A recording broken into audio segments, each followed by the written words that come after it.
ಎಲ್ಲರಿಗೂ ನಮಸ್ಕಾರ. ಮಕರ ರಾಶಿಯ 2025ನೇ ವರ್ಷದ ಯುಗಾದಿ ವರ್ಷ ಭವಿಷ್ಯ ಹೇಗಿರುತ್ತದೆ? ಮಕರ ರಾಶಿಯವರಿಗೆ ಹೊಸ ಪಂಚಾಂಗದ ಪ್ರಕಾರ ಯಾವೆಲ್ಲ ಶುಭ ಫಲಗಳು ದೊರೆಯಲಿದೆ, ಯಾವೆಲ್ಲ ಅಶುಭ ಫಲಗಳು ಬರಲಿದೆ, ಅಶುಭ ಫಲಗಳಿಗೆ ಪರಿಹಾರಗಳೇನು ಎಂಬುದರ ಬಗ್ಗೆ ನಾನು ನಿಮಗೆ ಈ ವಿಡಿಯೋದಲ್ಲಿ ತಿಳಿಸ್ತಾ ಹೋಗ್ತೀನಿ. ಬನ್ನಿ. ಅದಕ್ಕೂ ಮುನ್ನ ನೀವೇನಾದರೂ ಮಕರ ರಾಶಿಯವರಾಗಿದ್ದರೆ, ದೇವರು ಮತ್ತು ಜ್ಯೋತಿಷ್ಯ ಶಾಸ್ತ್ರವನ್ನು ನಂಬುವುದಾದರೆ ಈ ವಿಡಿಯೋಗೆ ಈಗಲೇ ಒಂದು ಲೈಕ್ ಕೊಡಿ ಮತ್ತು ತಪ್ಪದೇ ನಮ್ಮ ATV ಕರ್ನಾಟಕ ಯೂಟ್ಯೂಬ್ ಚಾನಲನ್ನು ಸಬ್ಸ್ಕ್ರೈಬ್ ಮಾಡಿಕೊಳ್ಳಿ. ನಿಮ್ಮ ಜೀವನದಲ್ಲಿ ಯಾವುದೇ ಸಮಸ್ಯೆ ಇದ್ದರೂ ಕೂಡ ಡಿಸ್ಪ್ಲೇ ಆಗುತ್ತಿರುವ ಗುರೂಜಿ ನಂಬರ್ಗೆ ಕರೆ ಮಾಡಿರಿ. ಮಕರ ರಾಶಿಯವರಿಗೆ 2025ನೇ ವರ್ಷದ ಯುಗಾದಿ ವರ್ಷ ಭವಿಷ್ಯದಲ್ಲಿ ಶ್ರೀವಸು ನಾಮ ಸಂವತ್ಸರದ ಪ್ರಕಾರ ಯಾವೆಲ್ಲ ಶುಭ ಫಲಗಳಿದೆ ಎಂಬುದರ ಬಗ್ಗೆ ಮಕರ ರಾಶಿಯವರಿಗೆ ನೋಡೋಣ. ಮಕರ ರಾಶಿಯವರಿಗೆ 2025ನೇ ವರ್ಷ 100ಕ್ಕೆ 100% ಸಖತ್ತಾಗಿದೆ ಅಂತಾನೆ ಹೇಳ್ಬಹುದು. ಮಕರ ರಾಶಿಯವರೇ, ಬರ್ದಿಟ್ಕೊಳ್ಳಿ, ನಿಮ್ಮ ಹಣೆ ಬರ ಅನ್ನೋದು ಈ ವರ್ಷ ಕಂಪ್ಲೀಟ್ ಚೇಂಜ್ ಆಗಿಬಿಡುತ್ತೆ. ಈ ರಾಶಿಯವರು 7.5 ವರ್ಷದಿಂದ ತುಂಬ ಕಷ್ಟ ನಷ್ಟ ಎಲ್ಲನೂ ಕೂಡ ನೋಡ್ಕೊಂಡು ಬಂದಿರ್ತೀರ. ಯಾಕಂದರೆ 7.5 ಇತ್ತು ನಿಮ್ಮ ರಾಶಿಲಿ. ಆದರೆ ಮಕರ ರಾಶಿಯವರಿಗೆ ಶನಿ ಈ ರಾಶಿನ ಬಿಡುಗಡೆ ಆಗ್ತಿರೋದ್ರಿಂದ, ಈ ರಾಶಿಯವರಿಗೆ 7.5 ಮುಕ್ತಾಯ ಆಗ್ತಿರೋದ್ರಿಂದ ನಿಮ್ಮ ಹಣೆ ಬರಹ ಅನ್ನೋದು ಚೇಂಜ್ ಆಗುತ್ತೆ. ನಿಮ್ಮಷ್ಟು ಅದೃಷ್ಟವಂತ ರಾಶಿಯವರೇ ಯಾರೂ ಇರಲ್ಲ ಅಂತ ಹೇಳ್ಬಹುದು. 12 ರಾಶಿಗಳಲ್ಲಿ ನೀವೇ ಈ ವರ್ಷ ತುಂಬ ಅಂದರೆ ತುಂಬಾ ಅದೃಷ್ಟ ಮಾಡಿರುವಂತಹ ರಾಶಿ ಅಂತ ಹೇಳಿದರೆ ತಪ್ಪಾಗಲ್ಲ. ಇನ್ನು ಈ ರಾಶಿಯವರಿಗೆ ಆದಾಯ ಹೆಚ್ಚಾಗ್ತಾ ಹೋಗುತ್ತೆ. ಆದಾಯ ಅನ್ನೋದು ಈ ರಾಶಿಯವರಿಗೆ ವಿಪರೀತವಾಗಿ ಹೆಚ್ಚಾಗುತ್ತೆ. ಮನೆ ಕಟ್ಟುವಂತಹ ಯೋಗ ಇದೆ, ಸೈಟ್ ಕೊಳ್ಳುವ ಯೋಗ ಅನ್ನೋದು ಕೂಡ ಈ ರಾಶಿಯವರಿಗೆ ಕಾಣಸಿಗ್ತಿದೆ. ಇವರೇನಾದರೂ ತುಂಬ ವರ್ಷದಿಂದ ಮನೆ ಕಟ್ಟಬೇಕು ಅಂತ ಅಂದ್ಕೊಂಡಿದ್ರೆ 7.5 ವರ್ಷದಲ್ಲಿ ಅದಾಗಿರೋದು ತುಂಬ ಕಷ್ಟ ಇರುತ್ತೆ. ಅಥವಾ ಏನಾದರೂ ಖರೀದಿ ಮಾಡಬೇಕು ಅಂತ ಅಂದ್ಕೊಂಡಿದ್ರೆ, ಆಸ್ತಿ ಪಾಸ್ತಿ ಮಾಡಬೇಕು ಅಂತ ಅಂದ್ಕೊಂಡಿದ್ರೆ ಅದೆಲ್ಲವೂ ಕೂಡ ಆಗ್ತಾರಲ್ಲ. ಆದರೆ ಈ ವರ್ಷ ಖಂಡಿತವಾಗ್ಲೂ ಬರ್ದಿಟ್ಕೊಳ್ಳಿ, ನೀವು ಇದರಲ್ಲಿ ಯಾವುದಾದ್ರೂ ಮಾಡೇ ಮಾಡ್ತೀರಾ. ಆರೋಗ್ಯ ಅನ್ನೋದು ತುಂಬಾ ಚೆನ್ನಾಗಿರುತ್ತೆ. ನೀವು ಶನಿ ನಿಮ್ಮ ರಾಶಿಯಲ್ಲಿ ಬಿಡುಗಡೆ ಆಗ್ತಿರೋದ್ರಿಂದ ತುಂಬಾ ಆರೋಗ್ಯದಲ್ಲಿ ವ್ಯತ್ಯಾಸ ಅನ್ನೋದನ್ನ ಕಾಣ್ತಿರ್ತೀರ. ಆದರೆ ಇನ್ಮುಂದೆ ನಿಮ್ಮ ಆರೋಗ್ಯ ಕೂಡ ತುಂಬಾ ಅದ್ಭುತವಾಗಿರುತ್ತೆ. ಶನಿಯಿಂದ ಆರೋಗ್ಯದಲ್ಲಿ ವ್ಯತ್ಯಾಸಗಳಿದ್ರೆ ಎಲ್ಲವೂ ಕೂಡ ಮುಕ್ತಾಯವಾಗುತ್ತೆ. ಶನಿ ಭಗವಂತ ನಮ್ಮ ರಾಶಿ ಬಿಡುಗಡೆ ಮಾಡಬೇಕಾದ್ರೆ ಆರೋಗ್ಯದಲ್ಲಿ ತೊಂದರೆ ಕೊಡ್ತಾರಂತೆ. ಹಾಗಾಗಿ ಅಂತಹ ಆರೋಗ್ಯ ಸಮಸ್ಯೆಗಳು ಕೂಡ ನಿಮಗೆ ಮುಕ್ತಾಯವಾಗುತ್ತೆ. ನಿಮ್ಮ ಜೀವನದಲ್ಲಿ ಸುಖ ಶಾಂತಿ ಅನ್ನೋದು ಈ ವರ್ಷ ನೆಲೆಸುತ್ತೆ. ನೀವು ತುಂಬ ಅಂದರೆ ತುಂಬಾ ನೊಂದೋಗಿರ್ತೀರ, ಬೆಂದೋಗಿರ್ತೀರ. ನೀವು ಎಷ್ಟು ಬೆಂದಿರ್ತೀರ ಅಂದರೆ ಯಾಕಪ್ಪ ಬೇಕು ನನಗೆ ಜೀವನ, ಭಗವಂತ ನನ್ನ ಕರ್ಕೊಂಬಿಡಪ್ಪ ಅನ್ನೋವರೆಗೂ ಕೂಡ ನೀವು ಸಖತ್ತು ಕಷ್ಟಪಟ್ಬಿಟ್ಟಿರ್ತೀರ. ಆದರೆ ಸುಖ ಶಾಂತಿ ನೆಮ್ಮದಿ ಅನ್ನೋದು ಈ ವರ್ಷ ನಿಮ್ಮ ಜೀವನದಲ್ಲಿ ನೆಲೆಸುತ್ತೆ ಅಂತಾನೆ ಹೇಳ್ತೀನಿ. ಇನ್ನು ನಿಮ್ಮ ಜೀವನ ಬಹಳನೇ ಸಂತೋಷದಾಯಕವಾಗಿರುತ್ತೆ. ನೀವು ಎಷ್ಟು ಖುಷಿಯಾಗಿರ್ತೀರ ಅಂದರೆ ಈ ವರ್ಷ ಹೇಳ್ಕೊಳಕ್ಕಾಗಲ್ಲ. ಆ ರೀತಿಯಾಗಿ ಅಷ್ಟು ಸಂತೋಷದಿಂದ ಈ ನಿಮ್ಮ ಜೀವನನ ಕಳೀತಿರ್ತೀರ. ಅನುಕೂಲಕರವಾದಂತಹ ವಾತಾವರಣ ಅನ್ನೋದು ಸೃಷ್ಟಿಯಾಗುತ್ತೆ. ನಿಮಗೆ ಹೇಗೆ ಬೇಕೋ ಆ ರೀತಿಯಾದಂತಹ ವಾತಾವರಣ ಅನ್ನೋದು ಸೃಷ್ಟಿಯಾಗುತ್ತೆ. ನೀವು ಈ ಕೆಲಸ ಮಾಡಬೇಕು ಅಂದರೆ ಆ ಕೆಲಸ ಆಗೇ ಆಗುತ್ತೆ. ಆ ರೀತಿಯಾದಂತಹ ವಾತಾವರಣ ಅನ್ನೋದು ನಿಮ್ಮ ಕೈ ಸಿಗತ್ತೆ. ಇನ್ನು ಶುಭ ಸುದ್ದಿಯನ್ನು ಕೇಳ್ತೀರಾ. ನೀವು ಯಾವುದೇ ಕೆಲಸ ಮಾಡಿದ್ರೂ ಕೂಡ, ಏನೇ ಮಾಡಿದ್ರೂ ಕೂಡ ಅದರಲ್ಲಿ ಯಶಸ್ಸನ್ನು ಕಾಣ್ತೀರಾ, ಸಕ್ಸಸ್ಸನ್ನು ಕಾಣ್ತೀರಾ. ಹಾಗಾಗಿ ನಿಮಗೆ ಶುಭ ಸುದ್ದಿಗಳು ಒಂದಾದ ಮೇಲೆ ಒಂದು ಗುಡ್ ನ್ಯೂಸ್ ಅನ್ನೋದು ಕೂಡ ನಿಮಗೆ ಸಿಗ್ತಾ ಹೋಗುತ್ತೆ.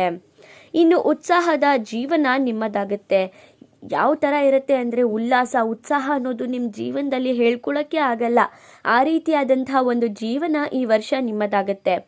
ಎಲ್ಲದರಲ್ಲೂ ಕೂಡ ಉತ್ಸಾಹ ಉಲ್ಲಾಸ ಎಲ್ಲದರಲ್ಲೂ ಕೂಡ ನೀವೇ ಮುಂದಿರ್ತೀರ. ಆ ರೀತಿಯಾಗಿ ಈ ವರ್ಷ ನಿಮ್ಮದಾಗುತ್ತೆ.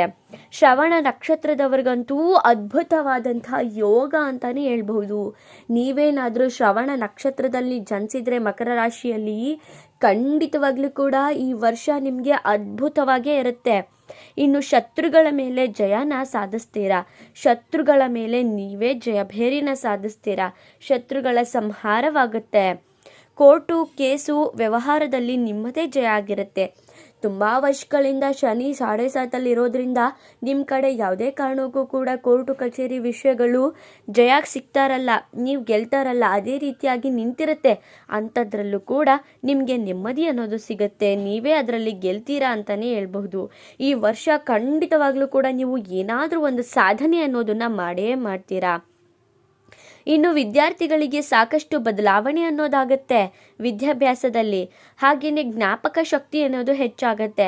ವಿದ್ಯಾರ್ಥಿಗಳಿಗೆ ಇನ್ನೇನು ಬೇಕು, ಜ್ಞಾಪಕ ಶಕ್ತಿ ಅನ್ನೋದು ಹೆಚ್ಚಾಗುತ್ತೆ.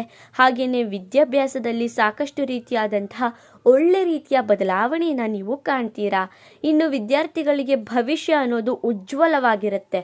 ಉಜ್ವಲ ಅಂದರೆ ನೀವು ರ್ಯಾಂಕಿಂಗ್ ಬರ್ತೀರಾ, ಈ ರೀತಿಯಾಗಿ ಒಳ್ಳೆ ರೀತಿ ಓದ್ಕೋತೀರಾ, ಅಷ್ಟು ಸಖತ್ತಾಗಿ ನಿಮ್ಮ ಜೀವನನ ನೀವು ರೂಪಿಸ್ಕೋತೀರಾ. ಇನ್ನು ಭೇದ ಭಾವ ಇಲ್ಲದೆ ಎಲ್ಲರೂ ಕೂಡ ನಮ್ಮವರೇ ಅನ್ನುವಂತಹ ಗುಣದಿಂದ ದೈವ ಬಲ ಕೂಡ ಹೆಚ್ಚುತ್ತೆ. ಈ ಮಕರ ರಾಶಿಯವರು ಹೇಗಿರ್ತಾರೆ ಅಂದರೆ, ಒಂದು ಸಣ್ಣ ಪ್ರಾಣಿಗೂ ಕೂಡ ಅವರು ತೊಂದರೆ ಮಾಡಲ್ಲ. ಎಲ್ಲರೂ ಕೂಡ ತುಂಬ ಇಷ್ಟಪಡ್ತಾರೆ. ಎಲ್ಲರೂ ನಮ್ಮವರೇ ಅಂತ ಭಾವನೆ ಮಾಡ್ತಾರೆ. ಯಾರನ್ನು ಬೇರೆಯದು ಭೇದ ಭಾವ ಮಾಡೋದು ಈ ರೀತಿಯಾಗಿ ಯಾವುದೇ ಕಾರಣಕ್ಕೂ ಕೂಡ ಈ ರಾಶಿಯವರು ಮಾಡಲ್ಲ. ಹಾಗಾಗಿ ಈ ರಾಶಿಯವರಿಗೆ ದೈವ ಬಲ ಕೂಡ ಈ ರಾಶಿಯವರಿಗೆ ಹೆಚ್ಚಾಗುತ್ತೆ. ಗಂಭೀರವಾಗಿ ನಿಮ್ಮ ಜೀವನ ಹಾಗೂ ವ್ಯವಹಾರ ಮಾಡ್ತೀರಾ. ಗಾಂಭೀರ್ಯತೆ, ಗತ್ತು, ತಾಕತ್ತು ಅನ್ನೋದು ಈ ರಾಶಿಯವರಿಗೆ ಬರೋದ್ರಿಂದ ನೀವು ಮಾಡುವಂತಹ ವ್ಯವಹಾರದಲ್ಲಿ ಒಂದು ಗಾಂಭೀರ್ಯತೆ ಅನ್ನೋದು ಉಂಟಾಗುತ್ತೆ, ಒಂದು ಧೈರ್ಯ ಅನ್ನೋದು ಉಂಟಾಗುತ್ತೆ ಈ ರಾಶಿಯವರಿಗೆ. ಇನ್ನು ನಿಮ್ಮ ನಿರ್ಧಾರಗಳಿಗೆ ನಿಮ್ಮದೇ ಆದಂತಹ ಹೆಸರನ್ನು ಸಾಧಿಸ್ತೀರಾ. ನೀವು ಏನಾದರೂ ಒಂದು ನಿರ್ಧಾರ ಮಾಡ್ತೀರಾ, ಆ ನಿರ್ಧಾರದಿಂದ ಆ ನಿರ್ಧಾರ ಸಕ್ಸಸ್ ಆಗಿ ನೀವು ಅದರಿಂದ ನಿಮ್ಮ ಹೆಸರು ಕೀರ್ತಿನ ಹೆಚ್ಚಿಸ್ಕೊಳ್ತೀರಾ. ನಿಮ್ಮ ಉದ್ಯೋಗಗಳಲ್ಲಿ ಪ್ರಮೋಷನ್ನು, ಸ್ಯಾಲ್ರಿ ಇನ್ಕ್ರಿಮೆಂಟು ಎಲ್ಲವೂ ಕೂಡ ಆಗುತ್ತೆ. ನೀವು ಯಾವುದೇ ಕೆಲಸ ಮಾಡ್ತೀರಿ ಪ್ರಮೋಷನ್ಗಳಾಗುತ್ತೆ, ಹಾಗೆಯೇ ಸ್ಯಾಲ್ರಿ ಇನ್ಕ್ರಿಮೆಂಟ್ ಆಗುತ್ತೆ. ಇದರಿಂದ ನಿಮಗೆ ಸಂತೋಷದಾಯಕವಾಗಿರುತ್ತೆ. ನಿರುದ್ಯೋಗಿಗಳಿಗೆ ಹೆಚ್ಚಿನ ವೇತನದ ಕೆಲಸ ಸಿಗುತ್ತೆ. ಕೆಲಸ ಬಿಟ್ಟು ಅಲ್ದಾಡ್ತಿದ್ರೆ, ಕೆಲಸ ಹುಡುಕ್ತಿದ್ರೆ, ಅಥವಾ ವಿದ್ಯಾರ್ಥಿಗಳೇನಾದರೂ ಇವಾಗ ಕೆಲಸಕ್ಕೆ ಜಾಯಿನ್ ಆಗ್ತಿದ್ರೆ ಖಂಡಿತವಾಗ್ಲೂ ಕೂಡ ನಿಮಗೆ ಉತ್ತಮವಾದಂತಹ ಕೆಲಸ ಅನ್ನೋದು ಸಿಗುತ್ತೆ. ಇನ್ನು ನಿಮ್ಮ ಕೀರ್ತಿ, ಪ್ರತಿಷ್ಠೆ, ಹೆಸರು ಎಲ್ಲವೂ ಕೂಡ ಎತ್ತರದ ಮಟ್ಟಕ್ಕೆ ಹೋಗುತ್ತೆ. ನೀವು ಊಹೆನೂ ಮಾಡ್ಕೊಂಡಿರಲ್ಲ ನಿಮ್ಮ ಜನ ನಿಮ್ಮನ್ನು ನೋಡಿ ಇಷ್ಟೊಂದು ಇಷ್ಟಪಡ್ತಾರೆ ಅಂತ. ಆ ರೀತಿಯಾಗಿ ನಿಮ್ಮ ಹೆಸರು, ಕೀರ್ತಿ ಎಲ್ಲವೂ ಕೂಡ ಎತ್ತರಕ್ಕೆ ಹೋಗುತ್ತೆ. ಶತ್ರುಗಳೇ ಮಿತ್ರರಾಗ್ತಾರೆ, ಇದು ಪ್ಲಸ್ ಪಾಯಿಂಟು. ನಿಮ್ಮ ಜೊತೆಲೇ ಇರ್ತಾರೆ, ನಿಮಗೆ ಕೇಡು ಬಯಸ್ತಿರ್ತಾರೆ. ಆದರೆ ಈ ವರ್ಷ ಅವರೇ ನಿಮ್ಮ ಬೆಳೆಯೋದನ್ನ ನೋಡ್ಬಿಟ್ಟು ಅವರೇ ನಿಮಗೆ ಮಿತ್ರಗಳಾಗ್ಬಿಡ್ತಾರೆ. ನಿಮ್ಮ ಎಲ್ಲ ಕನಸುಗಳು ಕೂಡ ನನಸಾಗುತ್ತೆ. ನೀವು ಯಾವುದೇ ಕನಸು ಇಟ್ಕೊಂಡಿರಿ ಅದು ಖಂಡಿತವಾಗ್ಲೂ ಸಕ್ಸಸ್ ಆಗುತ್ತೆ.